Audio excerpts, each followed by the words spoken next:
Good morning students. आज हमारे class 9 का ये नेक्स्ट वीडियो है जिसमें आज हम लोग क्लास 9 के maths chapter 5 introduction to Euclid's geometry के बारे में पढ़ेंगे। इंट्रोडक्शन टू यूक्लिड्स ज्योमेट्री का मतलब होता है यूक्लिड की ज्यामिति का परिचय। अगर आप इसे हिंदी बुक में देखोगे तो आपको हिंदी बुक में मिलेगा यूक्लिड की ज्यामिति का परिचय। तो सबसे पहले हम लोग इस चैप्टर को स्टार्ट करने से पहले, जैसा कि मैं आप लोगों को सारे एग्जाम्पल्स को, जितने भी मेन पॉइंट्स होते हैं उनको करवाती हूँ और उसके अकॉर्डिंग आपका एक्सरसाइज कंप्लीट होता है। तो इस चैप्टर में भी सबसे पहले मैं आप लोगों को जो यूक्लिड्स ज्योमेट्री के जितने भी मेन पॉइंट्स हैं उसको मैं आपको बताऊंगी। तो सबसे पहले इसमें हम लोग देखेंगे एक्सियोम्स एंड पोस्टुलेट। तो आप जैसा कि यहाँ देख सकते हो एक्सियोम्स क्या है? A statement that is taken to be true so that further reasoning can be done. It is not something we want to prove. वैसा स्टेटमेंट एक स्टेटमेंट है जिसको क्या माना जाता है? सही माना जाता है। जितने भी एक्सियोम्स पोस्टुलेट रहते हैं ये सारे यूनिवर्सल ट्रूथ्स कहलाते हैं। और ये जो स्टेटमेंट है एक्सियोम्स वैसे स्टेटमेंट होते हैं जिसको सही माना जाता है और उसी के अकॉर्डिंग आप आगे क्या करते हो? Further reasoning can be done. आगे का काम हम लोग करते हैं। It is not something we want to prove. ये ऐसा स्टेटमेंट है जिसको हम लोगों को प्रूव करने का ज़रूरत नहीं होता है। नेक्स्ट आपका है पोस्टुलेट। फर्स्ट हमने देखा एक्सियोम्स, नेक्स्ट है हमारा पोस्टुलेट। पोस्टुलेट क्या है? A statement also known as an axiom which is taken to be true without proof. A statement also known as axiom. ये भी स्टेटमेंट जो है ये भी एक्सियोम्स का ही एक क्या है? फॉर्म है। इसे भी एक्सियोम के फॉर्म से ही हम लोग जानते हैं, एक्सियोम के नाम से ही हम लोग जानते हैं। Which is taken to be true, जिनको सही माना जाता है विदाउट एनी प्रूफ। इसमें किसी भी प्रूफ का ज़रूरत नहीं होता है। इसको हम लोग डायरेक्ट क्या करते हैं? सही मानते हैं। तो जो एक्सियोम्स है और पोस्टुलेट है ये दोनों आपके बहुत ही इंट्रोडक्शन टू यूक्लिड्स ज्योमेट्री में बहुत इंपॉर्टेंट ये दोनों आपके टॉपिक्स हैं। और टोटल 7 एक्सियोम्स होते हैं और पोस्टुलेट आपके टोटल 5 होते हैं जिनको मैं आगे बताऊंगी। उससे पहले मैं आप लोगों को कुछ और भी बताना चाहती हूँ जो आपके बुक में दिया हुआ है। आप अपने बुक में देख सकते हो। सबसे पहले यूक्लिड्स डेफिनेशंस जो है उसको स्टार्ट करने से पहले पॉइंट्स आप लोगों को पता होना चाहिए कि पॉइंट्स क्या होते हैं। पॉइंट्स जो होते हैं अगर आप अपने बुक में देखोगे तो पॉइंट्स होता है a point is that which has no part. Point क्या होता है? जिसके कोई भी पार्ट नहीं होते हैं, जो एक फुल स्टॉप के जैसा इस तरीके का बना हुआ होता है। ये हमारा क्या है? पॉइंट्स कहलाता है। इस तरीके का इसे हम पॉइंट कहते हैं। A line is breathless length. जो भी आपका लाइन रहता है, आप जो लाइन खींचते हो, ड्रॉ करते हो, आप जो भी लाइन आप ड्रॉ करते हो, इस तरीके का लाइन जो आपका रहता है ये आपका क्या रहता है? ब्रेथलेस रहता है। यानी कि आप इसे आगे इस तरीके से क्या कर सकते हो? बढ़ा सकते हो दोनों साइड से। ये आपका क्या है? लाइन है। लाइन आपका ब्रेथलेस होता है। The ends of a line are points. अगर आप इसी लाइन को, ये जो लाइन है, अगर आप इसी लाइन को लिए हो और लास्ट में इनका जो एंड्स होता है, लाइन का जो एंड्स होता है, इसे हम लोग क्या कहते हैं? पॉइंट्स कहते हैं। फिर a straight line is a line which lies evenly with the points on itself. Straight line जो होता है हमारा, ये जो आप स्ट्रेट लाइन देख रहे हो किसी भी तरीके का, अगर आप स्लैंटिंग लाइन भी खींच रहे हो, वो आपका अगर स्ट्रेट लाइन है तो वो स्ट्रेट लाइन जो होता है, a straight line is a line which lies evenly with the point on itself. इसमें आपके खुद के पॉइंट क्या होते हैं? वहाँ पर प्रेजेंट होते हैं। A surface is that which has length and breadth only.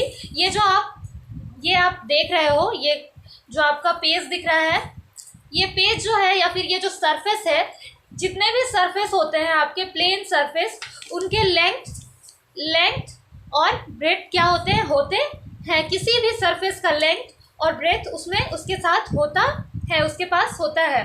Next है आपका the edges of a surface are lines. और ये जो सरफेस आप देख रहे हो, इसका जो लेंथ और ब्रेथ था, ये आपका क्या है? ये जो किनारा एजेस है, एजेस मीन्स किनारा होता है, ये आपके लाइंस होते हैं। फिर आप यहाँ से देख सकते हो a plane surface is a surface which lies evenly with the straight lines on itself. जो प्लेन सरफेस होते हैं उनमें स्ट्रेट लाइन क्या होते हैं? पाए जाते हैं। तो आई होप आप लोगों को ये जितने भी छोटे छोटे पॉइंट्स थे आप लोगों ने पहले भी इसे पढ़ा है, तो आप लोगों को ये अच्छे से समझ में आया होगा। अब हम लोग नेक्स्ट देखेंगे यूक्लिड्स डेफिनेशंस, जिसमें एक्सियोम्स एंड पोस्टुलेट आते थे, जिसको मैंने आपको एक्सियोम्स और पोस्टुलेट को मैंने आपको पहले ही डिफाइन किया। अब हम लोग देखेंगे एक्सियोम्स। एक्सियोम्स टोटल कितने होते हैं? 7 होते हैं, जो आपके बुक में भी है, आप देख सकते हो इस तरीके से। फर्स्ट यहाँ क्या है आपका? फर्स्ट आप यहाँ देख सकते हो things which are equal, things which are equal to the same thing are equal to one another. ठीक है, वैसे चीज़ें जो क्या होती है एक दूसरे के इक्वल होती है, वो क्या होते हैं? एक दूसरे के things which are equal to the same thing, वैसा चीज़ जो दूसरे चीज़ों के बराबर होते हैं वो एक दूसरे के इक्वल भी होते हैं। जैसे मैं आपको एक एग्जांपल के अकॉर्डिंग यहाँ पे बताती हूँ। एक्सियोम नंबर 1 आप लोग ध्यान से देख सकते हो।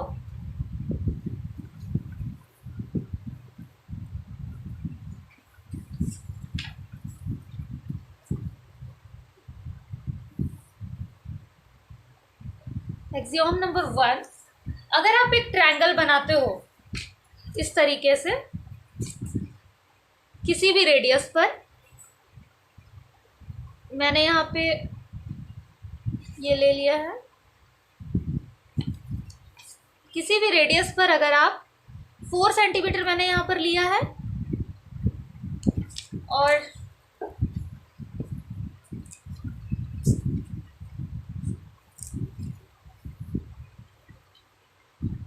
इस तरीके से इंटरसेक्ट करके ये मैं क्या बना रही हूँ? एक ट्रायंगल यहाँ पे ड्रॉ कर रही हूँ।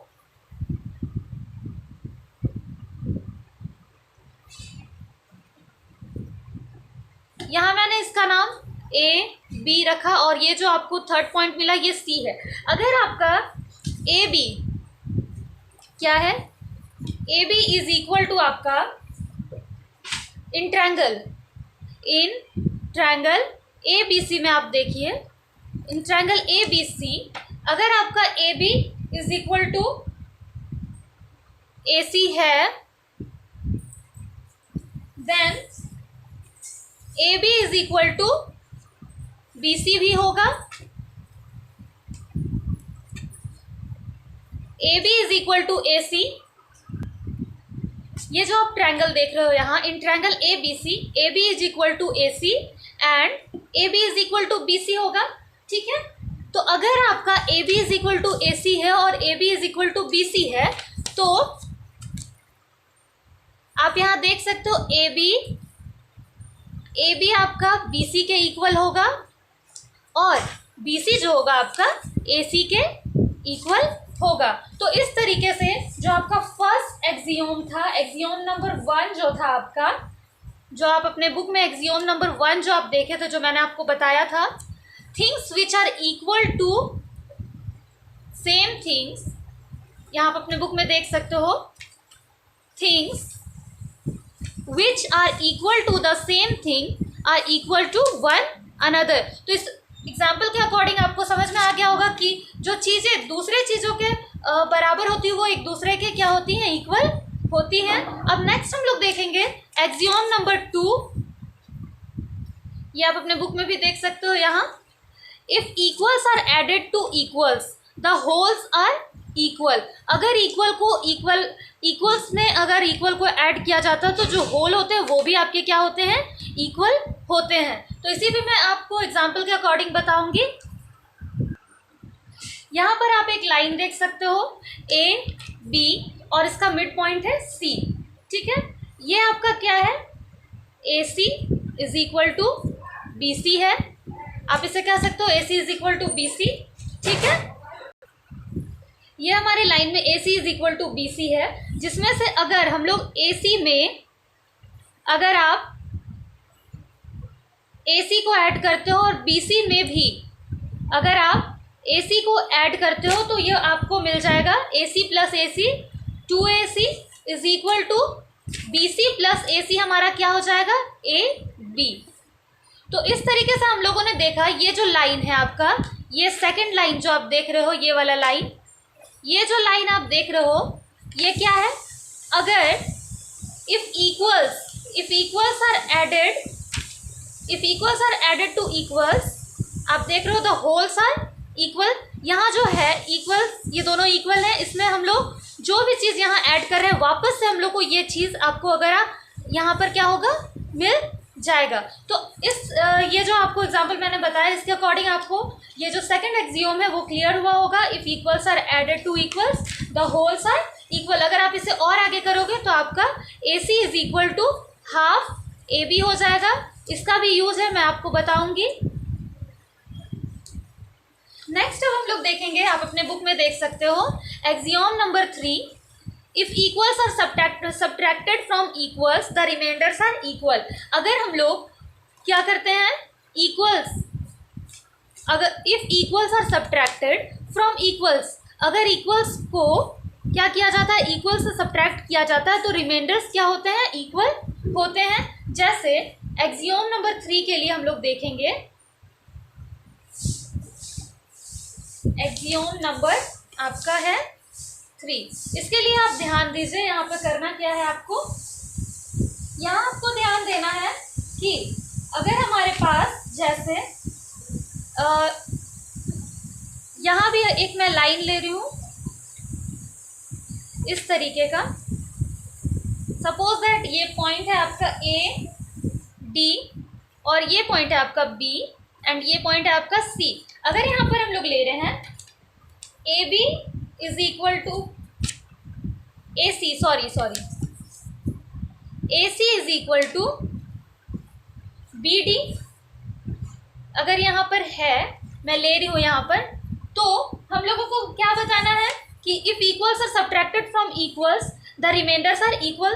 तो कैसे आएगा, अगर AC is equal to BD लिए हैं हम लोग तो AB is equal to AC is equal to BD लिए हम लोग, तो AB is equal to CD भी तो हो सकता है। ये हम लोग प्रूफ करना है हम लोगों को, ये प्रूफ करके हम लोगों को बताना है, proof AB is equal to CD। तो सबसे पहले हम लोग क्या काम करेंगे, AC is equal to, AC जो हमारा है वो क्या है, तो AB प्लस BC है आपका। आप देख सकते हो AC जो हमारा है AB प्लस BC को अगर आप ऐड करोगे इन दोनों को तो आपका AC आपको मिल जाएगा। ये हमारा फर्स्ट इक्वेशन कहलाएगा। और BD दूसरा है हमारा BD, अगर आप BD इज इक्वल टू करते हो तो BC प्लस CD होगा आपका, BC प्लस CD, ये आपका सेकंड इक्वेशन है। अब अगर हम लोग सब्स्टिट्यूट करते हैं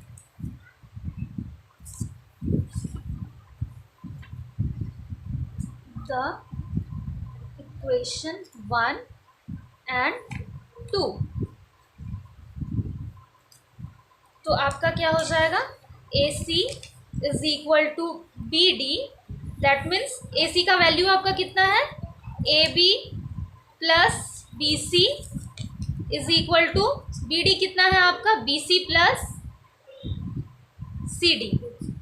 अगर हम लोग इसमें क्या करेंगे, आपसे पूछा गया था if equals are subtracted from equals, अगर इक्वल्स में इक्वल को सब्ट्रैक्ट किया जाता है तो रिमाइंडर्स भी आपके इक्वल ही होते हैं।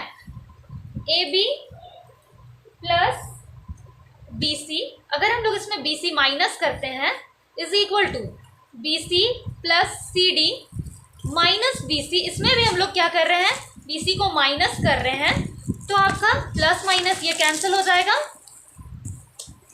ये भी आपका प्लस माइनस कैंसिल हो जाएगा, तो वापस आपको क्या मिल जाएगा, AB is equal to CD, AB is equal to CD। यही हम लोगों को प्रूफ करना था।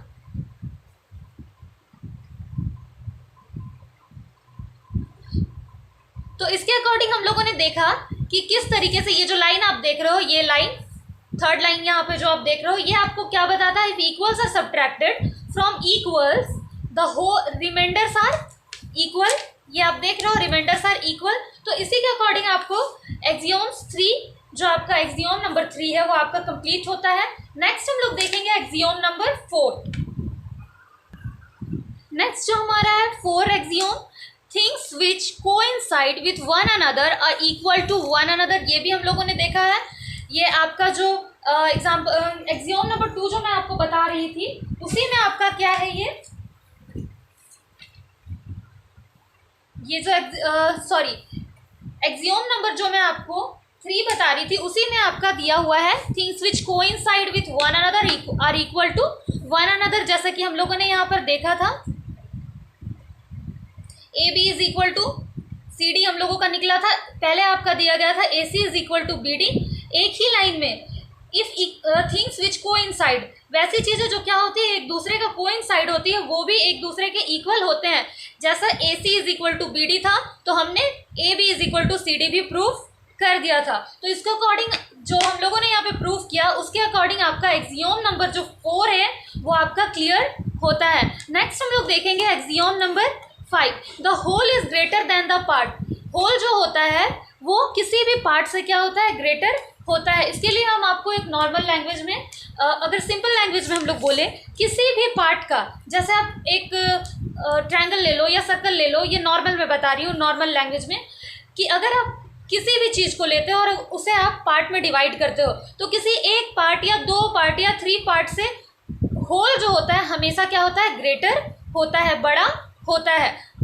तो द होल इज, जो एक्सियोम नंबर 5 है आपका, the whole is greater than the part.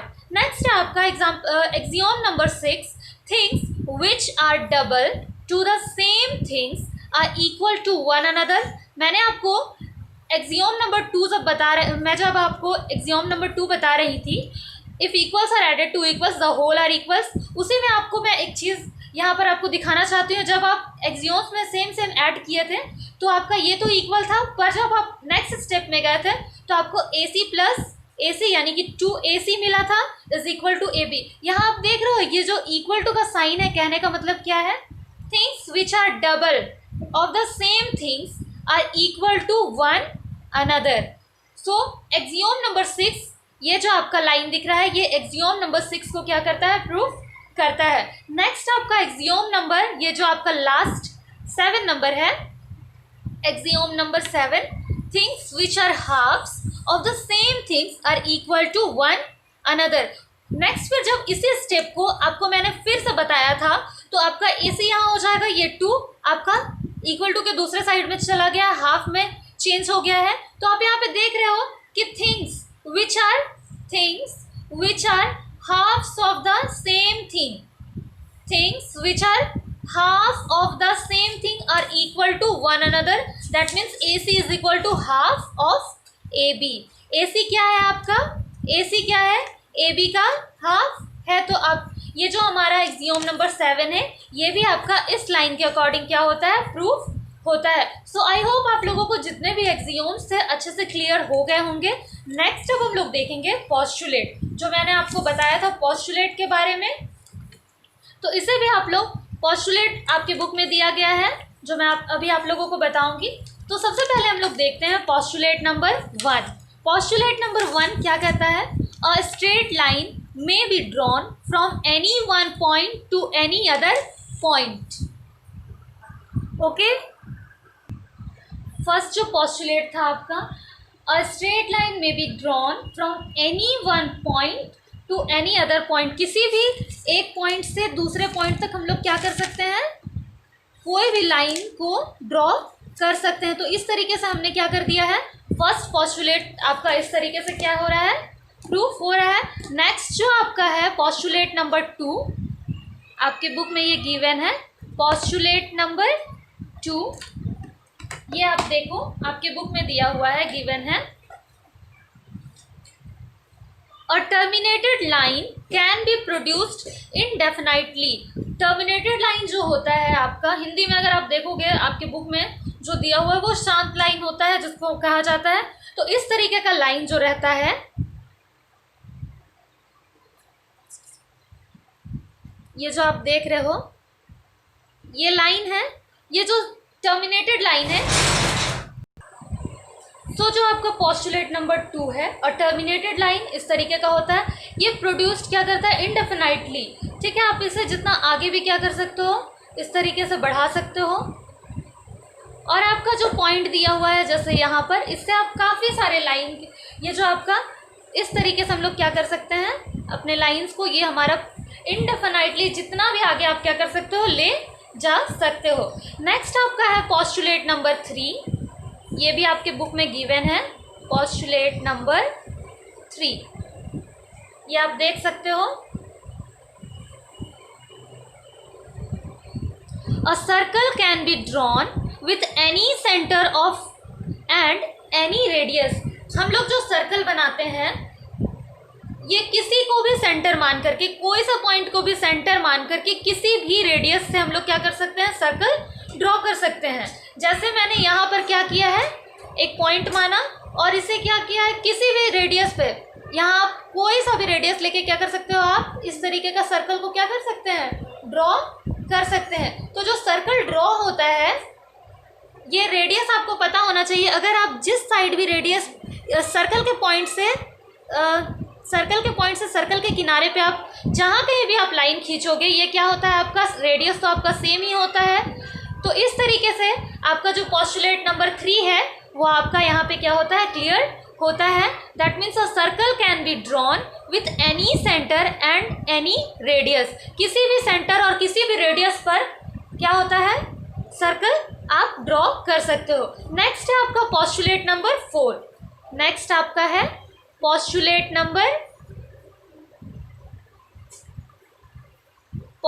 Number 4। ये जो आपका है ये आपके बुक में गिवन है, ये भी आप देख सकते हैं। All right angles are equal to one another. जितने भी राइट एंगल्स होते हैं वो एक दूसरे के इक्वल होते हैं। जैसे आप यहाँ देख सकते हो इस तरीके से मैंने क्या किया है, यहाँ पे राइट एंगल एक बनाया है। ये हमारा राइट एंगल आपको पता होना चाहिए। राइट एंगल कितने, राइट एंगल जो होता है हमारा 90 डिग्री का, राइट एंगल आपका 90 डिग्री का होता है। तो आप किसी भी तरह का अगर आप नेक्स्ट अगर आप इस तरीके से अपना राइट एंगल बना रहे हो, ये जो हमारा है जितने भी राइट एंगल्स होते हैं सारे राइट एंगल्स आपस में क्या होते हैं इक्वल, हमेशा इक्वल होते हैं। All right angles are equal to one another. ये आपका नेक्स्ट पोस्टुलेट नंबर 4 आपका क्लियर होता है। अब हम लोग नेक्स्ट देखेंगे, ये आपका लास्ट पोस्टुलेट है और इम्पॉर्टेंट है, आपको इसको ध्यान से देखना है। Postulate number 5।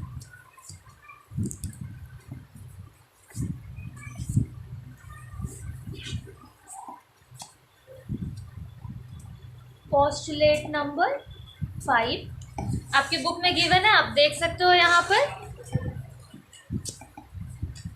If a straight line falling on two straight lines makes the interior angles on the same side of it taken together less than two right angles, then the two straight lines, if produced indefinitely, meet on that side on which the sum of angles is less than two right angles। इसके लिए सबसे पहले मैं आप क्या करूँगी, मैं आपको बताती हूँ। सबसे पहले मैं आपको एग्जाम्पल से बताऊँगी। तो आपको क्या करना है, इस तरीके से यहाँ ध्यान रखिएगा, आपको क्वेश्चन में बोला है कि स्ट्रेट लाइन होना चाहिए, वो आपका कैसा भी स्ट्रेट लाइन हो सकता है। सपोज दैट मैंने ये स्ट्रेट लाइन लिया, इसका नाम मैंने ए बी रखा है, और ये जो नेक्स्ट स्ट्रेट लाइन मैंने यहाँ पर लिया है इसका नाम मैंने सी और डी रखा है। हम लोगों को बोला गया था कि if a straight line falling on two straight lines, ठीक है, अगर कोई स्ट्रेट लाइन है वो 2 स्ट्रेट लाइन पे फॉल हो रहा है और अंदर का इंटीरियर साइड का सेम एंगल 1, ये एंगल नंबर 1 और ये एंगल नंबर 2 है हमारा।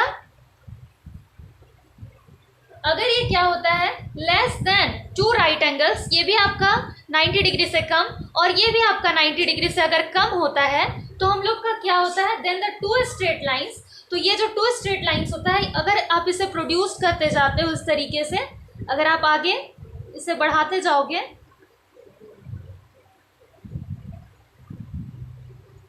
और ये दोनों स्ट्रेट लाइन को अगर आप इस तरीके से बढ़ाते जाओगे तो यहाँ एक पॉइंट मिलेगा आपको जहाँ पर ये दोनों स्ट्रेट लाइन क्या होंगे, मीट होंगे। यहाँ जो पॉइंट है, ये जो एंगल हम लोगों को मिल रहा है, ये एंगल भी आपका क्या होगा, टू राइट एंगल। यहाँ जो आपका एंगल निकलेगा ये भी आपके meet on that side on which the sum of angle is, ये दोनों sum of angle is less than right angle, ये भी जो एंगल है आपका 90 डिग्री से कम होगा।